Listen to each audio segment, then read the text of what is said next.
जिले की हर खबर सबसे पहले आप तक पहुंचाने का वादा, बस यही है एक इरादा।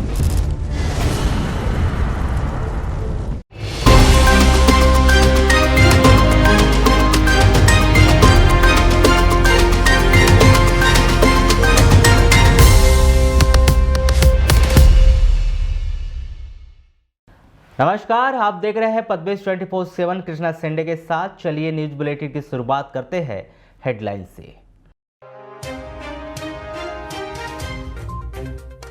ट्रेन की चपेट में आने से 60 वर्षीय बुजुर्ग की हुई मौत, खारा रेलवे स्टेशन के पास हुआ हादसा। बोरखेड़ा छिंदी टोला के ग्रामीणों की हुई जीत, मलाजखंड मोहगांव नगर पालिका से फिर हुआ अलग।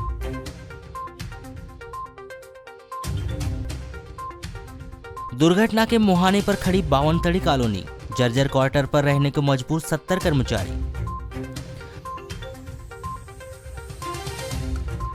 ट्राइबल शिक्षा विभाग में प्रतिनियुक्ति पर आए शिक्षकों के लिए आया आदेश, बने रहेंगे यथावत।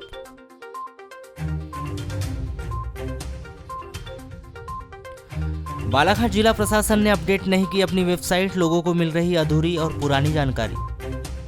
पुलिस विभाग में थोक के भाव हुए तबादले, 47 कार्यवाहक निरीक्षक और 19 निरीक्षकों के हुए तबादले। आदर्श चाय एसोसिएशन लालबर्रा के द्वारा लिए गए निर्णय के अनुसार 18 अगस्त को सुबह से देर शाम तक नगर मुख्यालय में संचालित समस्त चाय दुकानों पर ताले लटके रहे, जिससे लोग चाय के लिए परेशान होते दिखाई दिए। 18 अगस्त को समस्त चाय दुकानें बंद रही। वहीं स्थानीय विश्राम गृह में आदर्श चाय एसोसिएशन की बैठक आयोजित की गई, जिसमें चाय प्रति कप 7 रुपये एवं कॉफ़ी प्रति कप 20 रुपये से संबंधित पोस्टर वितरित किए गए। पद्मेश 24/7 से चर्चा में पदाधिकारियों ने बताया कि 19 अगस्त से चाय व कॉफ़ी नए रेट पर बेची जाएगी। नियमों का उल्लंघन कर यदि कोई चाय दुकानदार कम रेट पर बिक्री करेगा तो एसोसिएशन के माध्यम से कार्रवाई की जाएगी।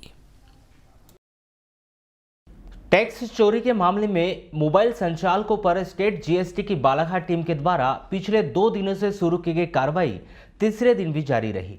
सोमवार से शुरू की गई इस कार्रवाई में जीएसटी की टीम ने रोजाना अलग अलग मोबाइल शॉप में दबिश देकर जीएसटी से जुड़े हुए दस्तावेज खंगाल रही है।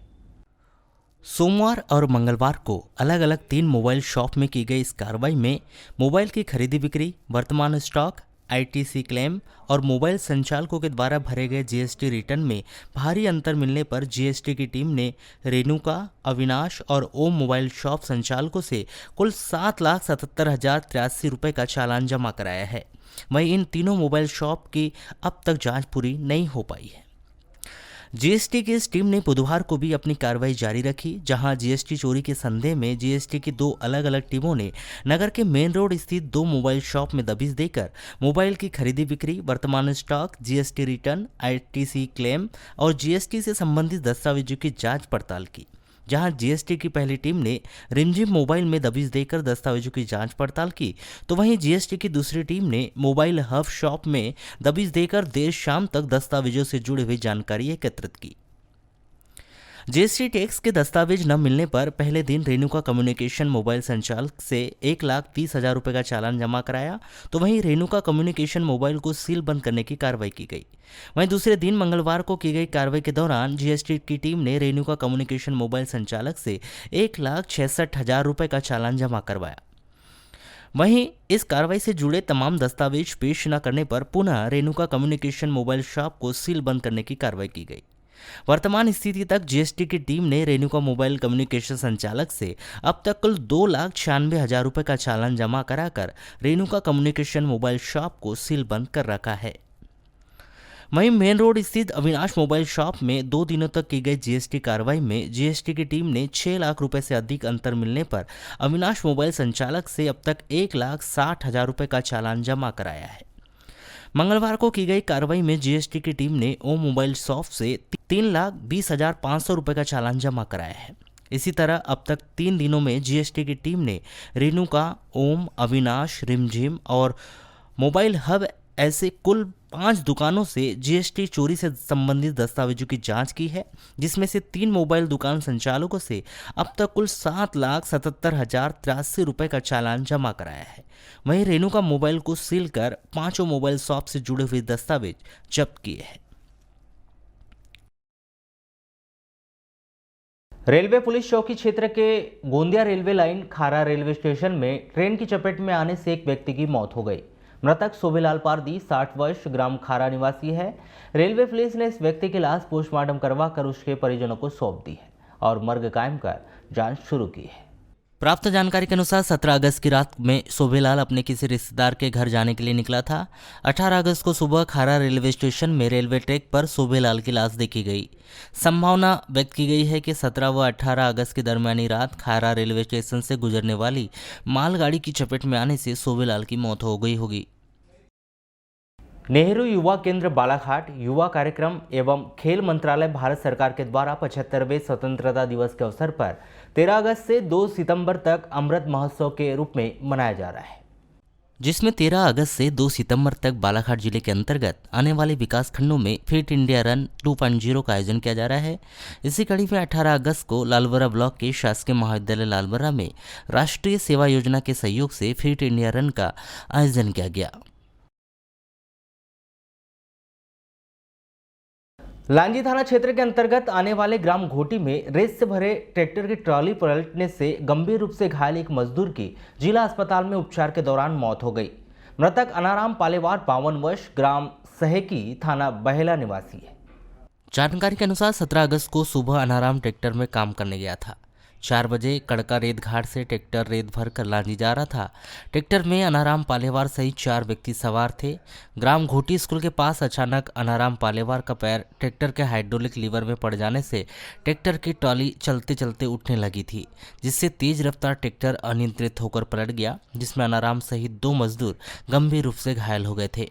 लांजी के अस्पताल में प्राथमिक इलाज के बाद बेहतर उपचार हेतु जिला अस्पताल रेफर किया गया था, जहां 17 अगस्त की शाम को अनाराम की मौत हो गई।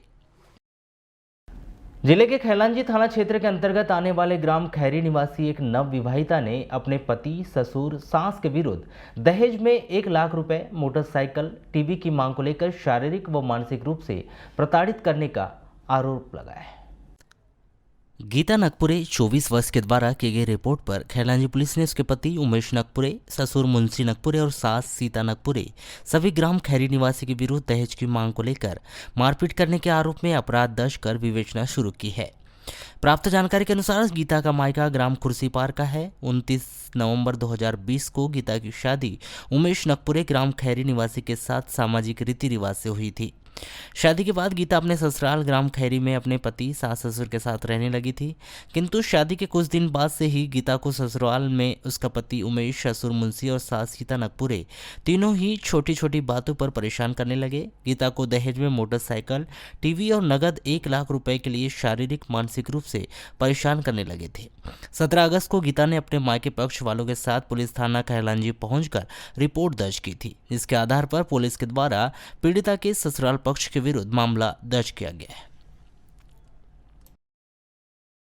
10 अगस्त से वेतन विसंगति की मांग को लेकर हड़ताल कर रहे पटवारियों की हड़ताल में अब भी एक पेंच फंसा हुआ है, जिस कारण वे हड़ताल समाप्त नहीं कर रहे। इस बात की जानकारी स्वयं पटवारी संघ के पदाधिकारियों के द्वारा दी गई। जिला पटवारी संघ के अध्यक्ष अरुण बीरनवार ने बताया कि भोपाल स्तर पर अपनी मांगे पहुंचाने के लिए संगठन के प्रतिनिधि मंडल ने 17 अगस्त को भोपाल कूच किया था, लेकिन राजस्व मंत्री से मुलाकात न होने पर बात नहीं बन पाई और प्रतिनिधि मंडल को खाली हाथ ही वापस लौटना पड़ा है। हालांकि संगठन के वरिष्ठ पदाधिकारियों का कहना है कि 2 मांगों पर सहमति बनी है, लेकिन ग्रेड पे को लेकर पेंच फंसा हुआ है, इसलिए पटवारियों की हड़ताल समाप्त नहीं की जाएगी।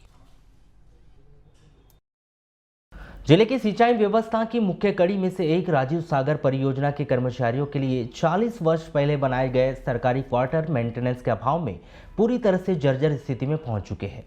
बावजूद इसके कि सरकारी कर्मचारियों की मजबूरी है, इस महंगाई के दौर में इन जर्जर मकानों में वे निवास कर रहे हैं।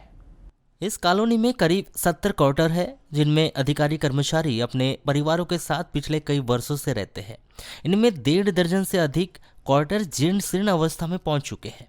इसके बावजूद भी विभाग के द्वारा उन क्वार्टरों के मेंटेनेंस की ओर ध्यान नहीं दिया जा रहा है। मकान का तो दरवाजा वो टूट गया है, पूरा दीमक ने खा गया। संडास बाथरूम में भी दरवाजा अच्छे से नहीं है। डर लगता है, दरवाजा खुला रहता है तो कहूँ जा नहीं पाते। कहूँ हमारे पानी टपकता है ऊपर से, पूरा पानी ऊपर से पानी आता है तो पूरा कीचड़ हो जाता है घर भर। तो हमने 1200 की झिल्ली लाए और टंगा रहे हैं। मकान तो पूरी जर्जर है। हर साल हम लोग अपने हिसाब से रहने लायक करते हैं, कभी यहाँ नहीं देख रेख हुआ। आज हम 22 साल हो गया, 22 साल में एक किला भी कहा ऑफिस की तरफ से कोई नहीं ठोकने आया, कोई ठोकने नहीं आया, कभी नहीं, कभी नहीं। हाँ, अब ये तो मेरे मिस्टर ही बता सकेंगे, मुझको नहीं पता। यहाँ पर मैं बोलती जो भी हो मेंटेनेंस अगर हम रह रहे तो हम थोड़ा बहुत कर भी लेते, रहने लायक कर भी लेते, लेकिन पानी की व्यवस्था, लाइट की, कभी लाइट में पूरे कनेक्शन इतने खराब हैं कि कहीं भी कभी भी शॉर्ट मार देता है। उन लोग उसको भी हम लोग करते, ये कम से कम लाइट, पानी, बिजली का तो व्यवस्था ऑफिस की तरफ से अच्छे परमानेंट होना चाहिए। जैसे अब टॉयलेट है, टॉयलेट का इतना गंदा हो गया, दीवार ऊपर आप देखोगे ना तो वहां जब बच्चे बैठे या कोई भी बड़े भी बैठे तो एनी टाइम डर लगा रहता छत मेरे ऊपर ना गिर जाए। जाके देखिए अंदर का पूरा गिर गया है। हाँ, पीछे देख लीजिए। 15 दिन पूर्व ही एक मकान का छज्जा गिर गया, जिससे एक महिला घायल भी हुई। तत्काल ही घर में रह रहे लोगों के द्वारा उपचार कराया गया, वरना यह घटना बड़ा रूप भी ले सकती थी। हाँ, 15 दिन पहले गिरा था और मेरे सर पे गिरा था बेटा। मैं तो इतनी ये हो गई थी। हाँ, ये हाथ पे भी और आँख में भी, यहाँ पे भी लगा था। और भैया लोगों ने सबने देखे है। ये लड़का नहीं आया रहता तो हम लोग बचे नहीं रहते। मकान की स्थिति तो अब देख ले, आप देख के बता सकते हो कि क्या स्थिति है। हाँ, हमने अपना पैसा लगा के ठीक करे है। और जब अगर पूरे कवेलू अगर नीचे आ गए, राफ्टर टूट गए, ये राफ्टर क्या अधिकारी लोग ये नहीं कर सकते जब कर्मचारी लोग रहते हैं तो। अरे मकानों की पूरी स्थिति भैया, पूरी खिड़की टूट गई है, दरवाजे टूट गए हैं, पीछे के वो संडास बाथरूम के पूरे दरवाजे खराब हो गए, सज्जे खराब हो गए, पूरे छत गिर रही है। फिर भी यहाँ के अफसर लोग कोई ध्यान नहीं देते हैं। वो बोलते हैं कि जब तुम्हारे को रहना है तो जेब का पैसा खर्चा करो और सुधार करो। डर तो लगता है भैया, किसी भी समय कुछ भी हो सकता है। विभाग बिल्कुल भी ध्यान नहीं दे रहा है। नहीं, अभी तो अवगत नहीं करा है। उन लोग ने पहले ही अवगत करा दिए, बोलते हैं कि रहना है तो जेब का पैसा खर्चा करो। तो हम लोग कहाँ पैसा लगाएंगे भैया? फिर पैसा खर्चा करके हम लोग बनाते ही, रहना है तो सुधार करते ही हैं। वहीं विभाग के अधिकारियों ने बताया कि मेंटेनेंस की राशि पिछले 10 वर्षों से नहीं आ रही है। जीर्ण शीर्ण हो चुके घरों को खाली कराने के लिए कह दिया गया है। साथ ही यह भी कहा गया है कि इसके बावजूद भी अगर लोग यहाँ रहना चाहते हैं तो पहले सुधार कार्य कराए, उसके बाद ही रहे। 40 सालों से पहले बनी है, 75-76 में बनी है कॉलोनी है पुरानी। यहाँ सिंचाई का जब चालू हुआ था 52 कड़ी प्रोजेक्ट, तब एक कॉलोनियाँ बनी थी। टेम्पररी क्वार्टर बनते हैं, इसमें टेम्पररी क्वार्टर है सभी। इसकी उम्र हो चुकी है लगभग। तो इसी हालत में पहले क्या है, मेंटेनेंस के लिए पैसा आता था, इसमें मेंटेनेंस होता था पहले। तो लगभग अभी 10 वर्षों से इसका मेंटेनेंस भी खत्म हो चुका है। मेंटेनेंस का अलॉटमेंट नहीं आता। स्वयं जो रह रहे हैं, जो भी कर्मचारी वहाँ रह रहा है, वो खुद अपने मेंटेन करता है। थोड़ा बहुत सरकार से भी कोई ऐसी मदद नहीं मिल पा रही है उनको भी। हाँ, रिस्क तो है। अभी बीच में ही अभी इसी बरसात में एक कमरा ऊपर से धराशायी हो चुका था, जिसमें एक हादसा होते हुए बचा, जिसके कारण मैं देखा वहां जाकर साइड पे। और उनको फिर बताया भी मैंने कि भैया देखो, आप अपना खाली करवा लो, या तो फिर रहना है तो फिर उचित व्यवस्था इसमें पहले मेंटेन करना पड़ेगा। ऊपर के उसके जो दीवार बल्ली सब जीर्ण शीर्ण अवस्था में हो चुके हैं। वर्तमान युग में यदि किसी भी विषय के बारे में आपको विस्तृत में जानकारी चाहिए तो आपको तत्काल मोबाइल पर गूगल के माध्यम से उस विषय पर जानकारी लेने की कोशिश करते हैं। इसलिए शासन के द्वारा प्रत्येक जिले के जिलेवार एक वेबसाइट बनाई गई, जिसमें उस जिले की सभी जानकारियां फीड कर दी गई है। लेकिन उस साइट को समय समय पर अपडेट नहीं किया जा रहा है। नतीजा यह है कि वेबसाइट लोगों को सही और अपडेट जानकारी नहीं दे पा रही है। बालाघाट जिले की वेबसाइट को जब हम ओपन करते हैं तो उसके मुख्य पेज पर जिले के भीतर स्थित ग्राम पंचायत, नगरपालिका और तहसीलों की जानकारी दी गई है।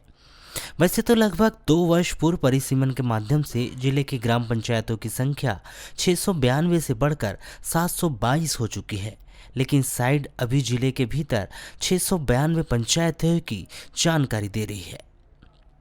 यदि आप इस वेबसाइट के माध्यम से जिले के शिक्षण संस्थानों के विषय में जानकारी लेना चाहते हैं तो इसे भी अपडेट करने की बहुत अधिक ज़रूरत है।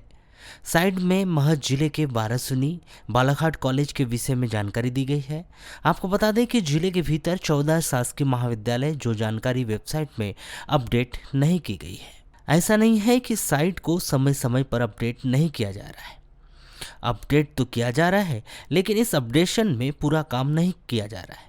तभी तो इस साइट में बीते 2 वर्ष पूर्व जिले की कमान संभालने वाले कलेक्टर दीपक आर्य और पुलिस विभाग के कप्तान अभिषेक तिवारी का नाम अंकित है, लेकिन वहीं दूसरी ओर अतिरिक्त पुलिस अधीक्षक गौतम सोलंकी के स्थान पर अभी उनके पूर्व के अधिकारी प्रतिपाल सिंह महोबिया का ही नाम वेबसाइट में दिखाई दे रहा है। इसी तरह ऐसी कई महत्वपूर्ण 1 दर्जन से अधिक जानकारियां हैं जिसे अपडेट नहीं किया गया है। इस कारण निश्चित ही बालाघाट के विषय में जानकारी लेने वाले व्यक्तियों को अधूरी जानकारी मिलना तय है।